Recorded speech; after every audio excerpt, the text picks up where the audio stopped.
Ini untuk kondisi sebelah sini, ini juga masih di dalam nut ya, nggak sampai keluar kayak yang tadi pertama kali waktu kita melepas yang bekas ya. Tadi sampai menutup nut ini untuk yang paku keling yang lama tadi.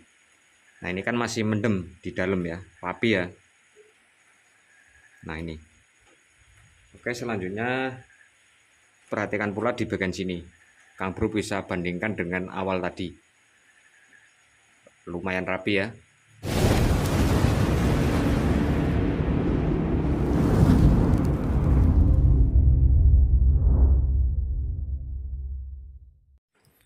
Assalamualaikum warahmatullahi wabarakatuh. Selamat malam Kang Bro.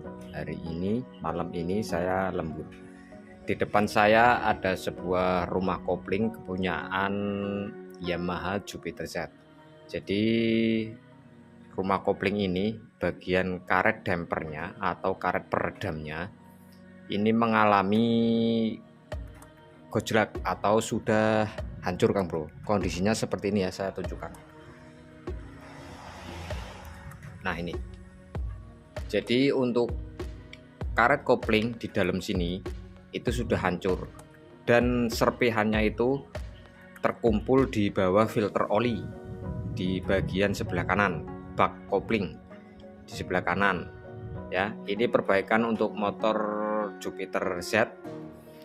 Nah untuk bagian serpihan yang berada di bawah filter oli itu sudah saya bersihkan ya, dan untuk bagian filter olinya itu sampai mampet Kang Bro, dan ini akan menyebabkan sistem pelumasan akan terganggu di motor ini.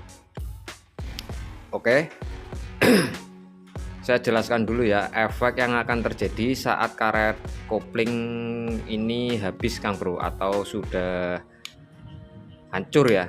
Ini kan sudah nggak ada sama sekali pasti di dalamnya. Nanti kita akan bisa melihatnya setelah kita membuka bagian plat penutupnya ini. Jadi efeknya yang pertama Kang Bro, rumah kopling yang sudah seperti ini, karet dampernya sudah hancur, biasanya itu kan menimbulkan suara kasar pada saat mesin dinyalakan di putaran langsam. Ya, putaran langsam saja itu akan timbul suara kasar. Jadi suaranya hampir mirip kayak suara konrut yang aus. Hampir sama ya, tapi sebenarnya sih tetap berbeda. Perbedaannya pada saat digas ya, saat RPM mesin dinaikkan, untuk suara kasar itu akan hilang, akan kembali terdengar halus mesinnya Kang Bro. Nah ini salah satu penyebab saat putaran langsam motor kalian bisa menjadi kasar, kemungkinan ada kerusakan di bagian karet damper atau karet koplingnya ini ya. Nah untuk berikutnya, saat karet damper atau karet kopling ini hancur Kang Bro atau sudah habis, untuk tarikan motor itu kurang smooth, jadi dia menghentak-hentak. Misalkan saat kita akselerasi kemudian turun gas, kemudian kita akan buka gas lagi, dia menghentak. Meskipun kita coba membuka gasnya itu pelan-pelan ya, tetap akan terjadi hentakan. Dan pada dasarnya karet peredam seperti ini sama ya, namanya karet peredam itu fungsinya untuk meredam Kang Bro. Salah satunya meredam putaran dari input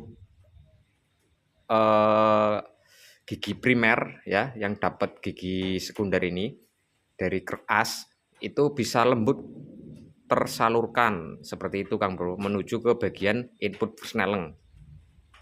Jadi kalau misal karet peredamnya itu sudah hancur, ini pasti akan terjadi hentakan. Karena perputaran krek as itu kan berputar cepat, sehingga pada saat gas dibuka itu akan timbul hentakan. Nah menghentak seperti ini, tek, dan itu akan menimbulkan suara Kang Bro. Nah kemudian pada saat kita coba pelan-pelan pun akan tetap terjadi hentakan. Jadi fungsi dari karet damper ini ya, meredam supaya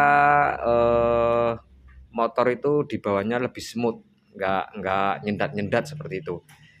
Fungsinya ya sama juga dengan bagian karet damper dari roda belakang Kang Bro.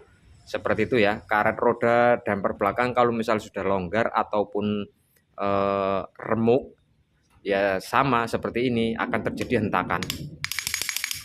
Kayak gitu ya. Nah, sekarang kita langsung saja lepaskan bagian paku kelingnya yang lama ini ya. Nah, ini terlihat melebar seperti ini Kang Bro. Ini cara pemukulannya menurut saya kurang tepat ini.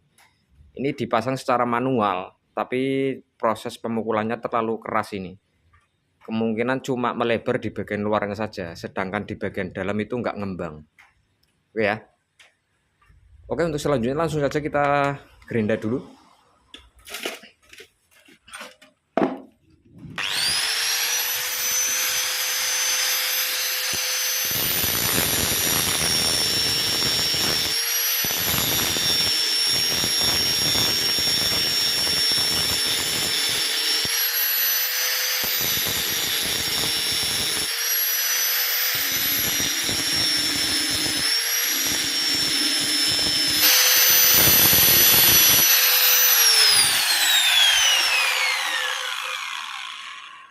Nah, oke ya, sampai ngepres seperti ini Kak Bro, proses penggerindaannya. Nah, ini kan sudah terlihat diameter dari paku kelingnya. Oke ya, kita gerinda dari ketiganya Kang Bro, seperti ini semua.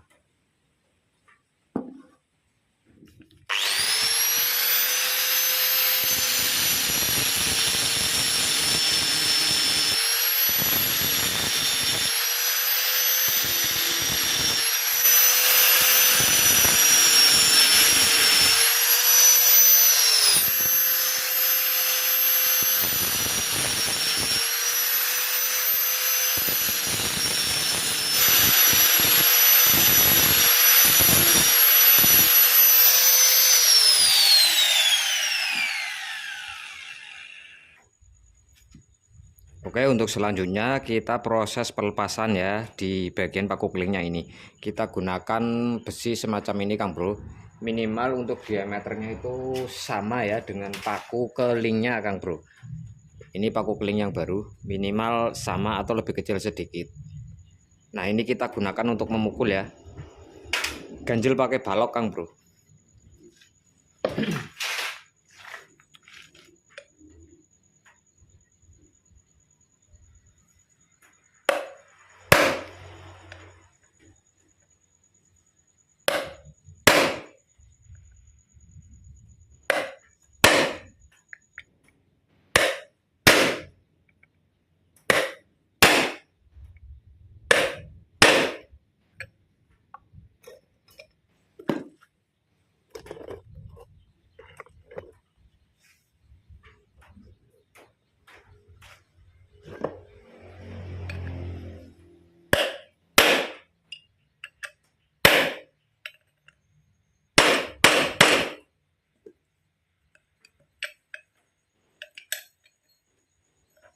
Oke, untuk bagian platnya sudah terbuka.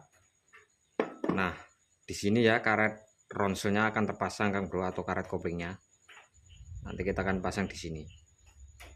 Nah, kita lepas dulu untuk paku kelingnya sampai lepas. Oke, kita angkat dulu. Nanti kita bersihkan Kang Bro. Oke Kang Bro, ini untuk bagian plat penutupnya tadi sudah terlepas ya, dan ini masih terlihat untuk paku kelingnya rongol sepanjang ini.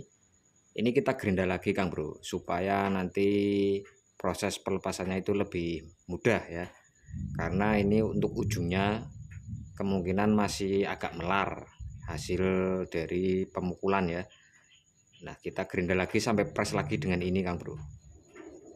Nanti kalau sudah press kita kembali pukul lagi.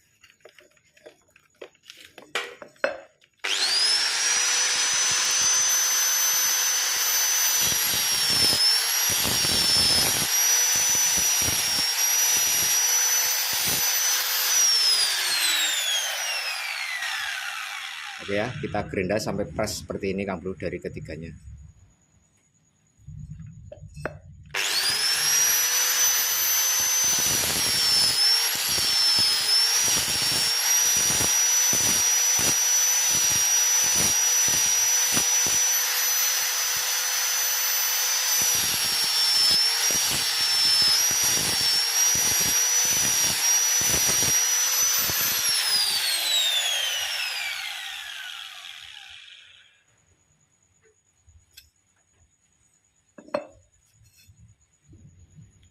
Oke, kita lanjut gunakan mata kunci sok ya.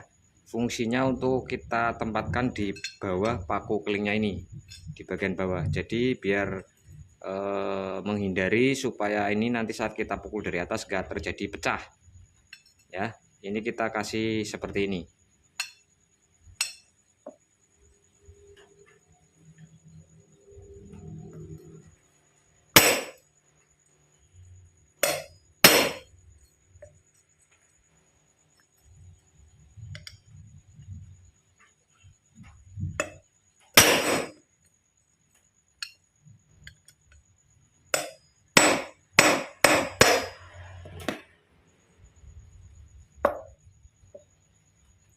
Oke ya, sudah terlepas satu.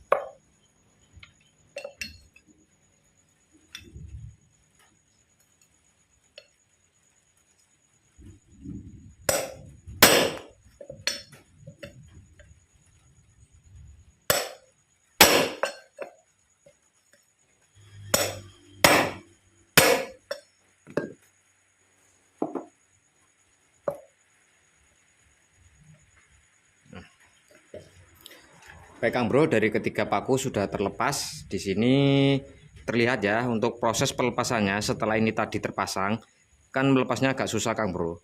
Kenapa? Karena untuk bagian batang sini sebenarnya ikut mengembang. Sedangkan untuk kondisi yang baru Kang Bro, seperti ini saya tunjukkan ya.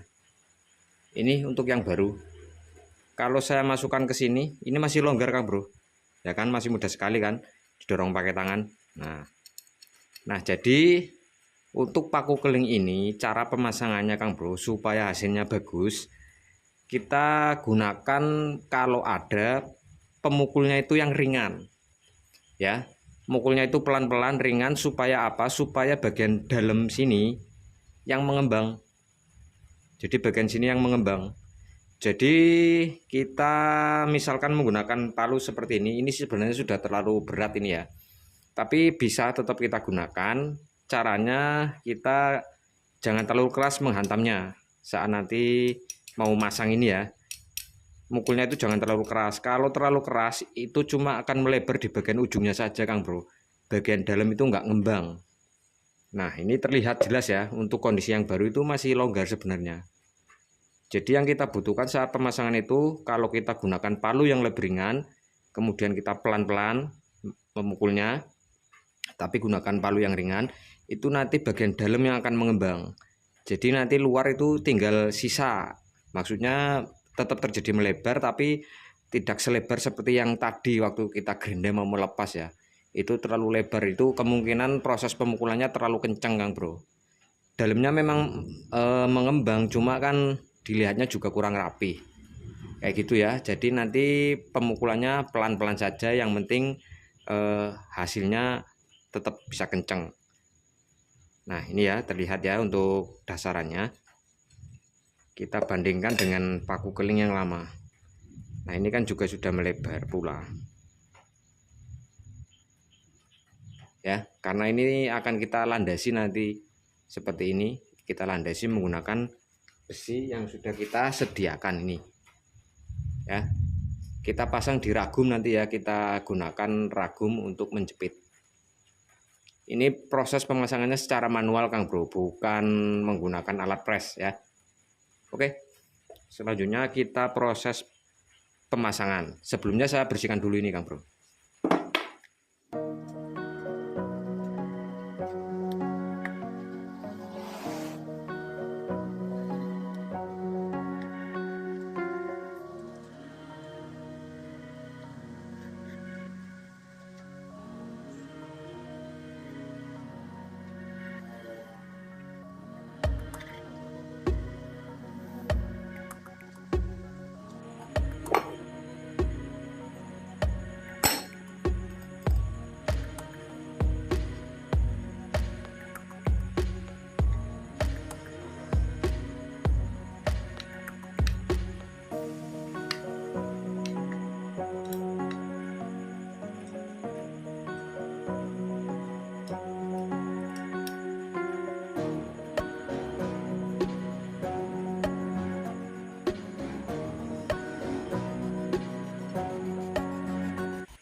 Baik Kang Bro, setelah karet semua terpasang, paku sudah kita masukkan.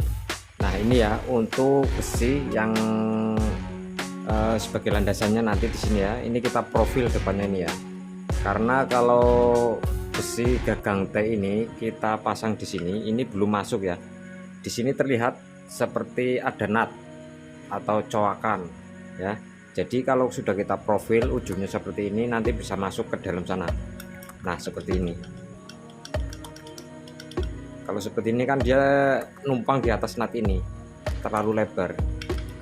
Jadi ini lebarnya kurang lebih dengan paku kelingnya ini sama ya. Saat dipukul juga tidak gampang meleset Kang Bro. Oke, selanjutnya kita ke proses pemukulan. Oke, untuk besinya sudah saya jepit menggunakan ragum. Kemudian untuk ujung dari paku kelingnya ini kita paskan dengan besi ini ya.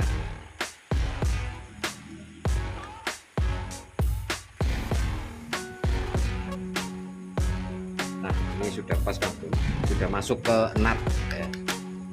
Kita pasang satu persatu dulu Bang Bro. Nanti kalau ini kira-kira kita angkat sudah nggak jatuh, baru kita susul paku berikutnya.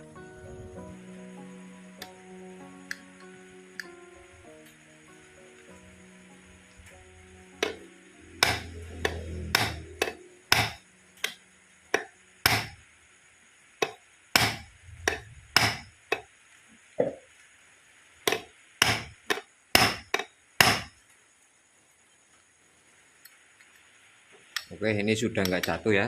Langsung kita susulkan paku berikutnya.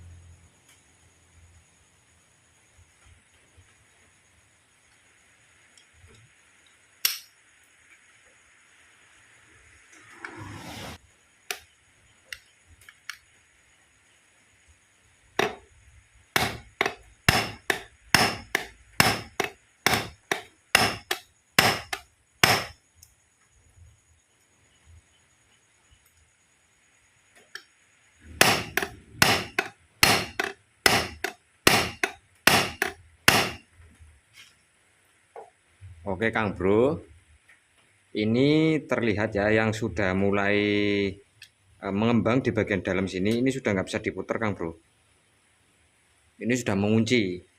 Nah kita tinggal memukulnya sampai finish, sampai ini hampir rata dengan part ini ya. Kita pukul terus sampai rata. Ini sudah mengunci Kang Bro, masih ada longgarnya sedikit tapi sudah mulai terjadi pakunya di bagian dalam itu ngembang. Nah kalau yang lain ini kan masih kendor, cuma sudah nggak lepas karena ujungnya memang sudah lebar sedikit, tapi ini masih bisa diputar-putar, terlihat ya. Nah ini ujungnya, nah itu masih bisa kita putar ya. Nah ini masih kendor. Kalau yang ini sudah mulai kenceng, ini sudah nggak bisa kita putar.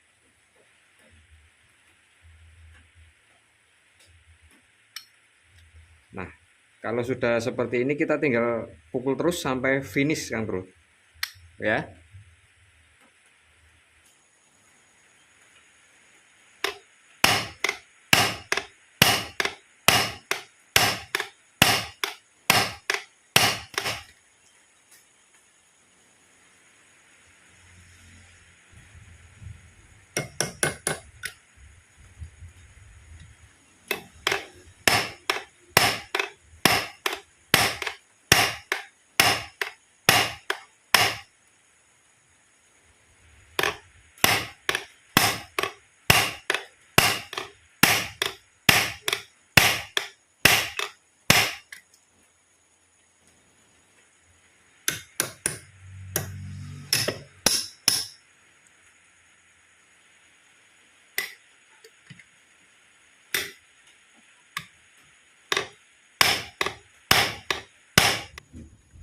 Baik Kang Bro, cara pengecekannya ya, kita putar. Ini sudah span ya, nggak bisa muter kayak tadi ya, karena sudah ada karetnya.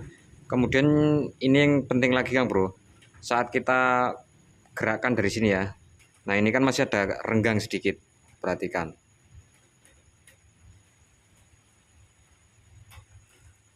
Dari sini ya, sela-sela sini ya.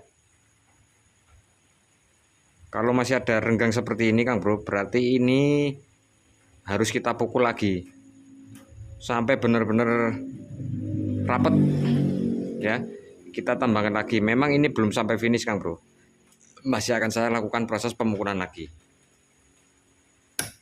Nah nanti saat finish ya, kita gunakan bagian palu yang sebelahnya lagi ini, yang bulat. Nah ini yang sini ya, ini untuk awalan sampai saat ini, kemudian ini nanti untuk finish.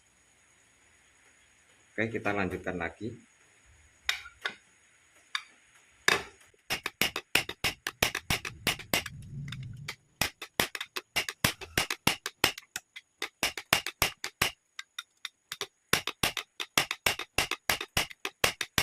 Oke, kita coba tekan. Nah, sudah mulai merapat. Ya. Sudah mulai merapat.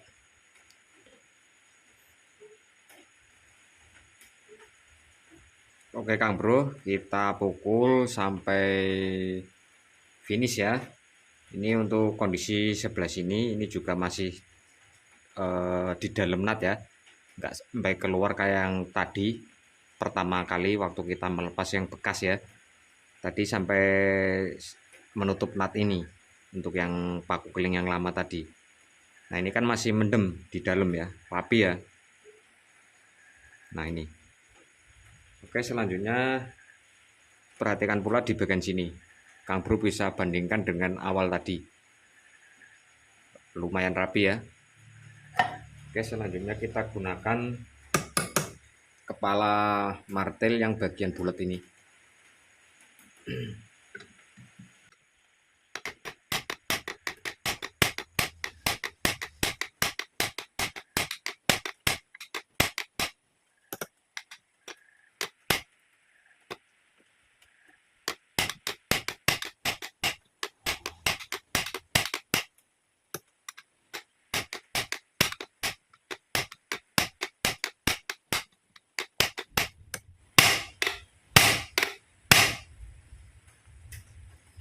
Oke Kang Bro, cukup ya, dilihat ya hasil akhirnya. Nah